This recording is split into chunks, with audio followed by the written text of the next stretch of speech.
Bonjour tout le monde! Voici une capsule portant sur la conversion des unités de mesure de longueur et d'air. Alors ici, on vous dit, voici un segment de 1 décimètre. Combien y a-t-il de centimètres dans ce segment? Alors nous savons que si nous avions un segment qui mesurait 1 décimètre, à l'intérieur de celui-ci, il y aurait 10 centimètres. Ainsi, à chaque fois que vous avez un segment de 1 décimètre, nous savons que nous avons l'équivalent de 10 centimètres. Mathématiquement parlant, lorsque nous passons de 1 à 10, l'opération mathématique que nous avons effectuée est la multiplication. Et donc ici, nous avons multiplié par 10 afin de convertir mon unité en décimètres en centimètres. Si on regarde à l'inverse maintenant, je demande, selon ce segment de 1 décimètre, combien y a-t-il de mètres dans ce segment? Puisque 1 mètre est une unité de mesure qui est plus grande que les décimètres, je sais qu'à l'intérieur d'un segment de 1 décimètre, je vais avoir seulement 0,1 mètre. Ainsi, je sais qu'avoir 0,1 mètre est l'équivalent d'avoir 1 décimètre, ce qui est aussi l'équivalent d'avoir 10 centimètres. L'opération que nous avons effectuée pour passer du décimètre au mètre, donc pour passer de 1 à 0,1, est une division. Nous avons divisé par 10.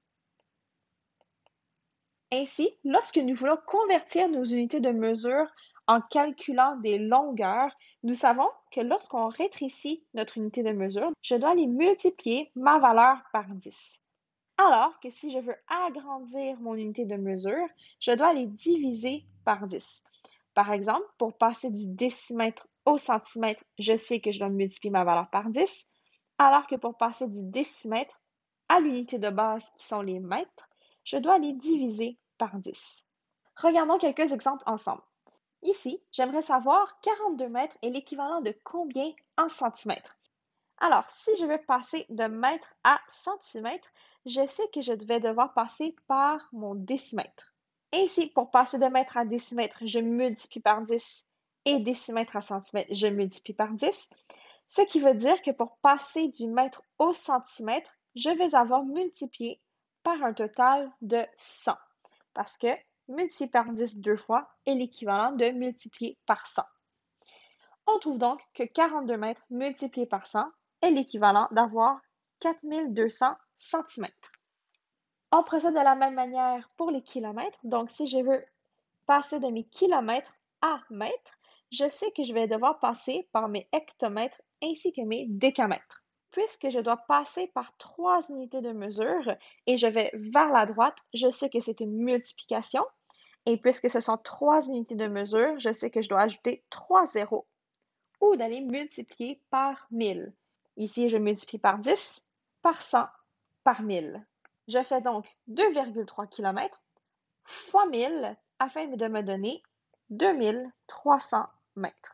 Pour passer de mes millimètres à décimètres, alors entre mes millimètres et mes décimètres, j'ai les centimètres. Et maintenant, on travaille de l'autre sens, c'est-à-dire que je veux aller agrandir mon unité de mesure. Et donc, lorsque je vais vers la gauche, je dois les diviser par 10. Et donc ici, pour passer de millimètre à décimètre, je dois les diviser par un total de 100. 34,6 mm, si je divise par 100, c'est l'équivalent d'aller déplacer ma virgule de 2 positions.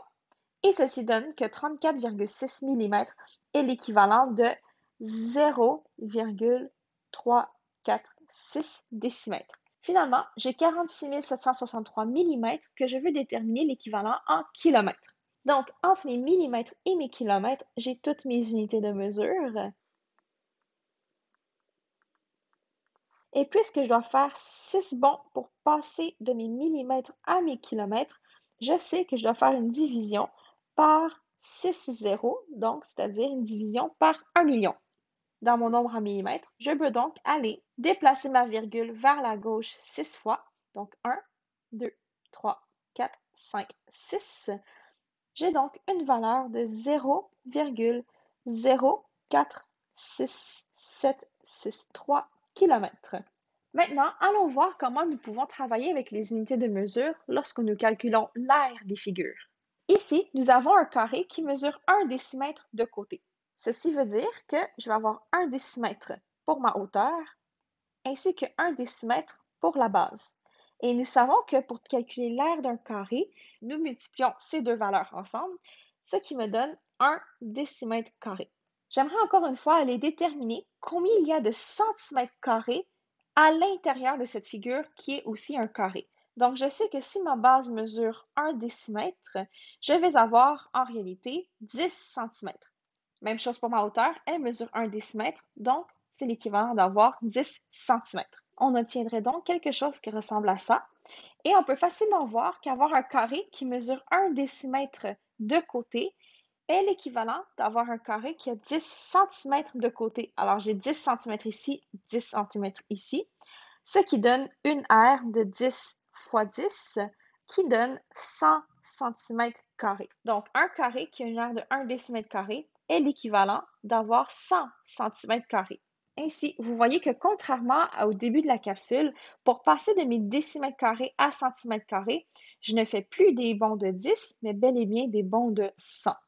Donc, pour répondre aux questions qui sont ici, je sais que dans mon carré, j'ai 100 centimètres carrés et l'opération mathématique que j'ai faite, ce n'est pas de multiplier par 10 comme on l'a fait tantôt, mais bien de multiplier par 100. À l'inverse, si je veux déterminer le nombre de mètres, à la place d'aller multiplier par 100, je sais que je dois diviser par 100. Et donc, 1 décimètre carré divisé par 100 me donnerait une valeur de 0,01 mètre carré. Ça veut dire que lorsque je veux convertir mes unités d'air, à chaque fois que je veux aller vers la droite, donc rapetisser mes unités de mesure, ce sont des bonds de 100 avec la multiplication, alors que de l'autre côté, lorsque je veux aller vers la gauche ou agrandir mon unité de mesure, c'est une division par 100. Alors, lorsque je veux déterminer 42 mètres carrés, c'est combien en centimètres carrés, je sais que je dois passer par mes décimètres carrés et donc d'aller faire deux bonds vers la droite qui multiplient chacun par 100. Ça veut dire qu'au total, pour passer de mètres carrés à centimètres carrés, je vais avoir multiplié par 10 000.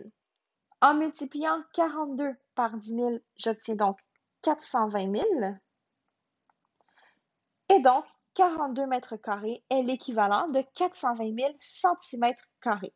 Lorsque je vais passer de kilomètres carrés à mètres carrés, je sais que je dois passer par mes décamètres carrés et mes hectomètres carrés. Et donc, en faisant 3 bonds qui multiplient chacun par 100, j'ai au total une multiplication par 1 million.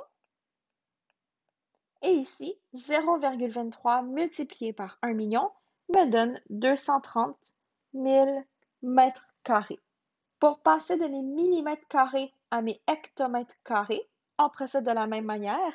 Alors, entre mes hectomètres carrés et mes millimètres carrés, j'ai mes décamètres carrés, mes mètres carrés, décimètres carrés, centimètres carrés et millimètres carrés. Puisque je veux aller vers la gauche maintenant et que chacun des bonds que je fais est une division par 100,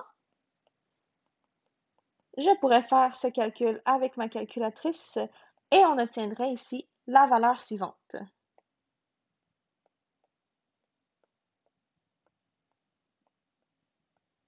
Ainsi, pour passer de millimètres carrés à hectomètres carrés, vous pouvez voir que ceci donne un très petit nombre. Et finalement, pour passer de mes millimètres carrés à mes centimètres carrés, c'est seulement un bond entre ces unités-là. Et puisque je vais vers la gauche, c'est une division par 100. Et je sais que 46,763 divisé par 100 me donne 0,46763 cm².